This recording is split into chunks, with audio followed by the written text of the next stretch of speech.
Well, hi, hello, my dear students. Welcome to my video lecture class.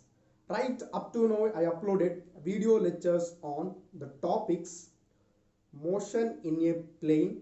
In this chapter, motion in a plane, I uploaded videos on oblique projection, horizontal projection, and oblique projection on inclined plane, circular motion, relative velocity in two dimension. These all subtopics is covered in this chapter of motion in a plane. So I made video lectures on these all topics. Please go to the previous lectures.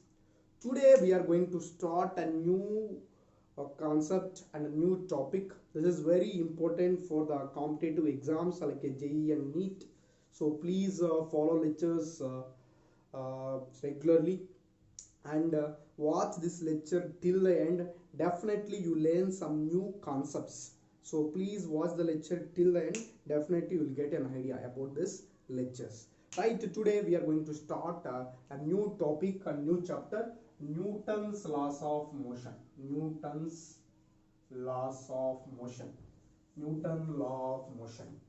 So today we are going to start a new topic, Newton's law of motion. Newton's law of motion. Okay. Newton's laws of motion, that is nothing but NLM. Newton's laws of motion. So here in this chapter, the main important one is first one is Newton's first law. Newton's first law. Newton's first law of motion. Newton's first law of motion. Second one, Newton's second law of motion.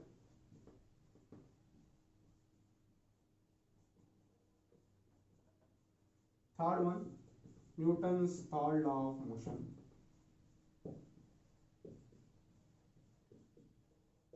Newton's third law of motion. So these three laws mainly we discussed in this chapter. So before going to discuss this chapter, so the main important thing is in this chapter is coming under the topic dynamics. This chapter is coming under the topic dynamics. This is very important.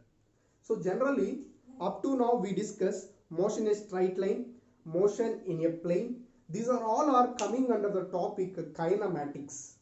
Kinematics is the part of kinematics, motion in a straight line, motion in a plane we discussed. But here Newton laws of motion is a part of dynamics. What is the meaning of dynamics? To study the motion of a body, we are considering cause of motion. So to study the motion of a body, to considering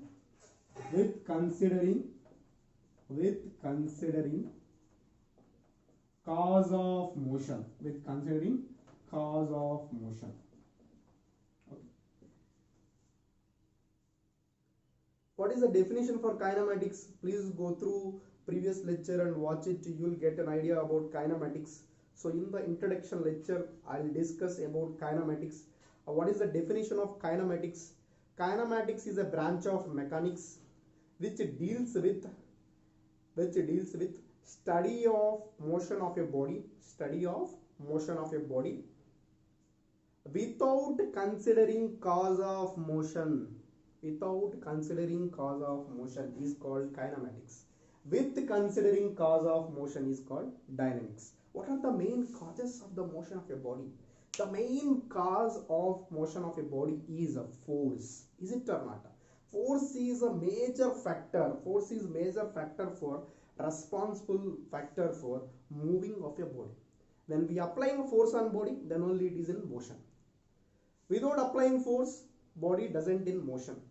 Is it or not? Force is a major cause. So that's why in this chapter we are going to focus more on force. In this chapter we are going to focus more on force. Okay, So we know already. So forces are so many types. We had the main important two forces are one is contact force and a non-contact force. Contact force and non-contact force. Again, this contact forces coming under contact force, some category, some forces are there. Coming under non-contact force, some forces are there. So these are all we discussed in this chapter. So this is introduction for this chapter. So what we discussed up to now. So Newton's laws of motion. This Newton's laws of motion is coming under the topic dynamics. So this is coming under the topic dynamics. So next in this chapter we are mainly focused on forces, because causes of the motion. We are considering causes of the motion. So what are the main causes of the motion? The main cause of motion is force. The main cause of motion is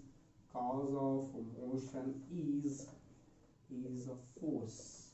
Main cause of motion is force. So that's why we are discussing in this chapter mainly focus on force.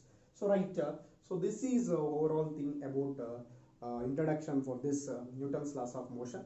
So now we are going to start the first topic, Newton's first law of motion. This Newton's first law of motion is also called as law of inertia. So after few minutes I'm going to discuss this.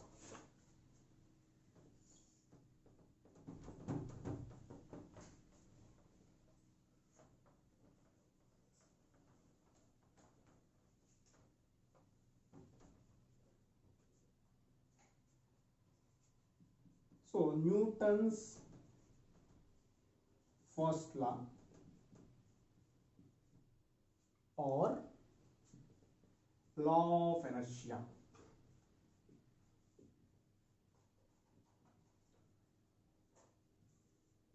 Please watch the lecture till the end. Definitely you realize that you love the concept. Definitely you realize that you love the concept and you learn new points.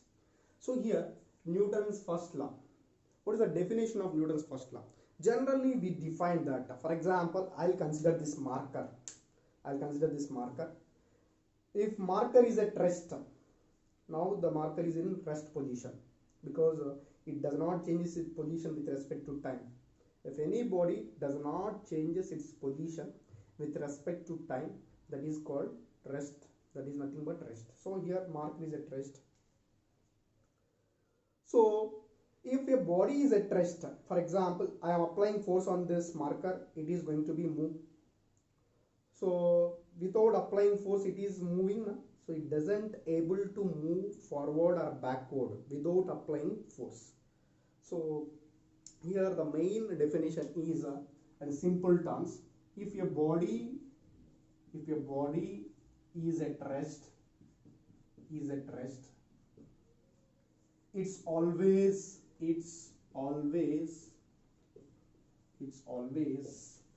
wants to be rest. It's always wants to be rest. If your body is in motion, it's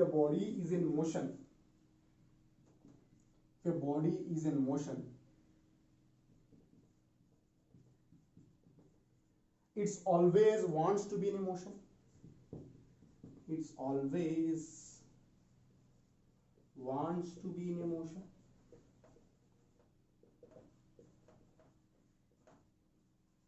What is the meaning of this?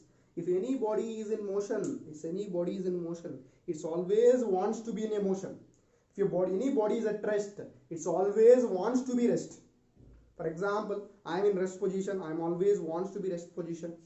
Okay, our body has a so if your body is at rest, it always wants to be rest, then it has attains stability. If your body is in motion, it always wants to be in motion, because then only it attains stability. That is a very important point. So unless applied external force on it, external force on it,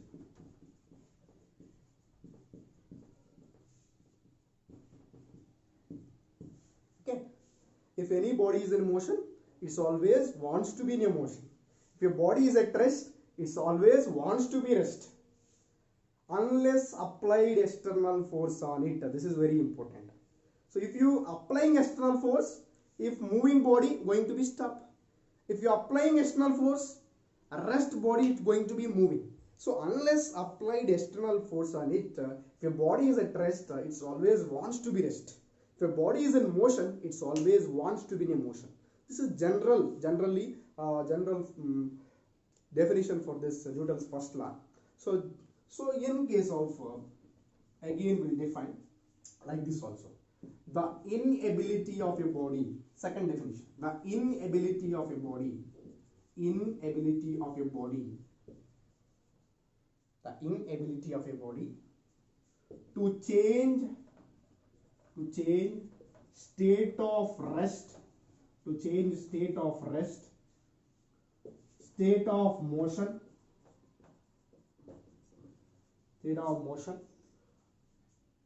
and state of direction by itself is called law of inertia, or Newton's first law.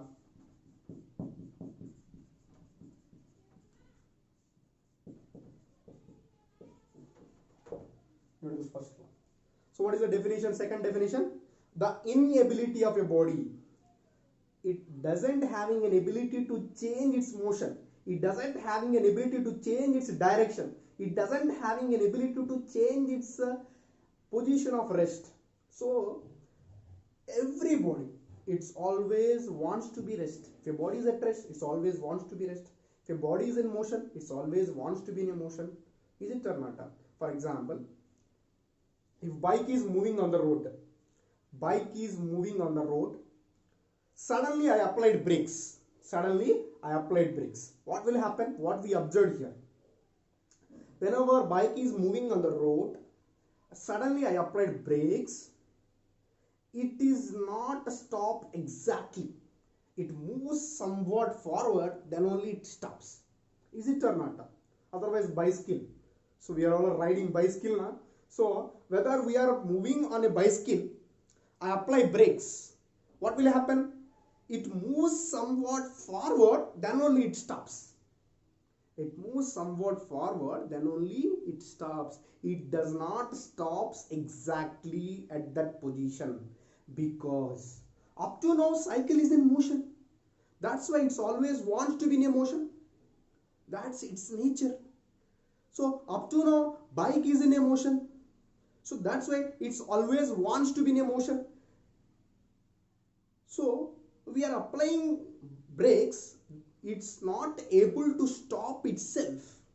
Okay, so it's always wants to be in a motion for getting stability. This is very important. So this is another important definition. Observe carefully. Inability, not ability. Inability. It doesn't having an ability. That is the meaning.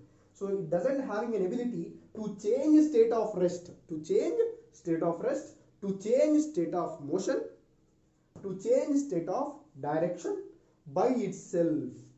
It can't having ability changing rest, motion, direction by itself. It is called law of inertia. So it is also called as Newton's first law. Okay, this is the definition of Newton's first law. So next we discuss a few important points on this Newton's first law and inertia. So this is a definition.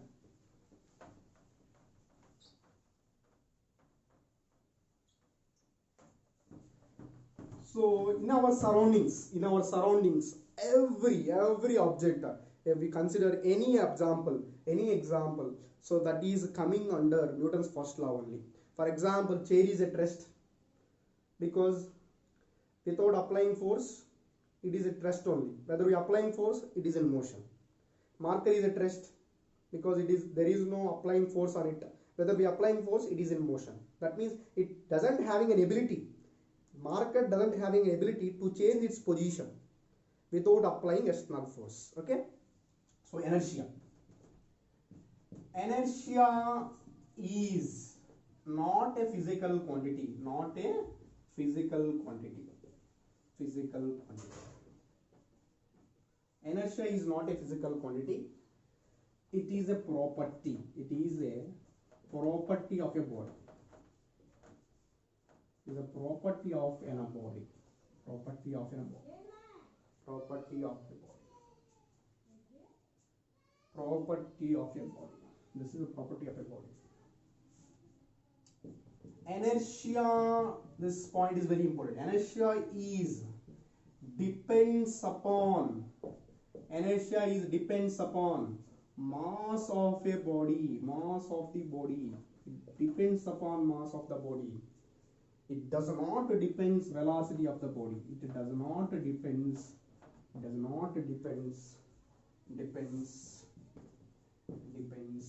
velocity of a body. Velocity of a body. That means inertia is directly proportional to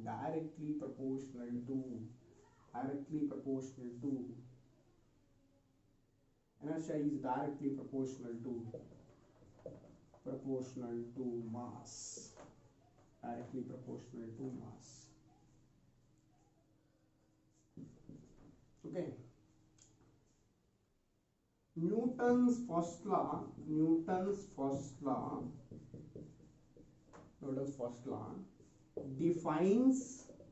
defines force, inertia and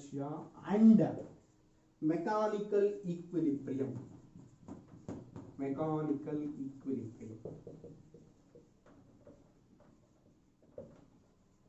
Okay, so Newton's first law is defines inertia, force and mechanical equilibrium. Mechanical equilibrium means what my equilibrium? Equilibrium means that all the forces acting on the body is equal to 0. If a body is in equilibrium,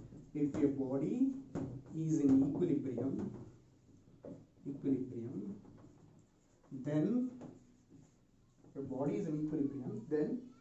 all the forces